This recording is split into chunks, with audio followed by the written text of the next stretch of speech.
Diploma o diskarte? Diploma is essential, but diskarte is a must. Diploma can bring you somewhere, but diskarte could bring you far. When I took Masteral, I didn't expect na it will bring me somewhere far, but it gave me an additional ingredient para mas maging madiskarte by, of course, gaining more knowledge, developing new skills, and getting more networks that could possibly bring me somewhere farther than I expected. Kaya if papipiliin ako, definitely pipiliin ko yung dalawa. Doon ako sa madiskarte na may diploma. Number 1, it gives you additional credibility. People will respect you even more. And para sa akin, if I've seen someone who's been very eager in learning more, I perceive that person as a clear reflection of a dedicated and committed person. And I believe in the saying of William Henley, I am the master of my fate and I'm the captain of my soul.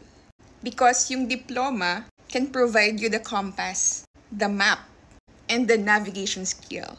While yung diskarte naman is the intuition of the captain. And of course, your ability to adapt dun sa mga unforeseen challenges. And apparently, diploma can be gained in school.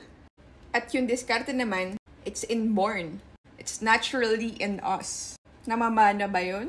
Sabi ng mama ko, kaparehas ko daw yung papa ko. Malakas yung loob, mahilig magnegosyo, madiskarte. But I believe it depends on the situation. Madalas kasi kung sino yung talunan, sila yung madiskarte.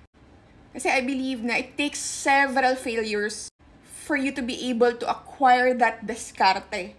Kasi totoo lang, kung sino yung mas maraming naging problema, mas maraming failure sa buhay, sila yung mas madiskarte.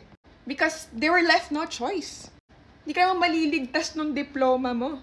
Pero darating sa panahon na wala ka ng ibang paraan kundi maging madiskarte.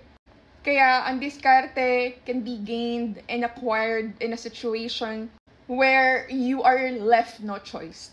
Kaya kung nawalan ka ng trabaho, naipit ka sa sitwasyon, na wala ka ng choice kundi gumawa ng diskarte, isipin nyo na lang it's a blessing in disguise.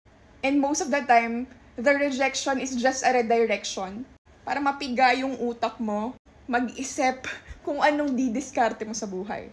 And from there, magpapasalamat ka na lang na dumating sa panahon na walang-wala ka.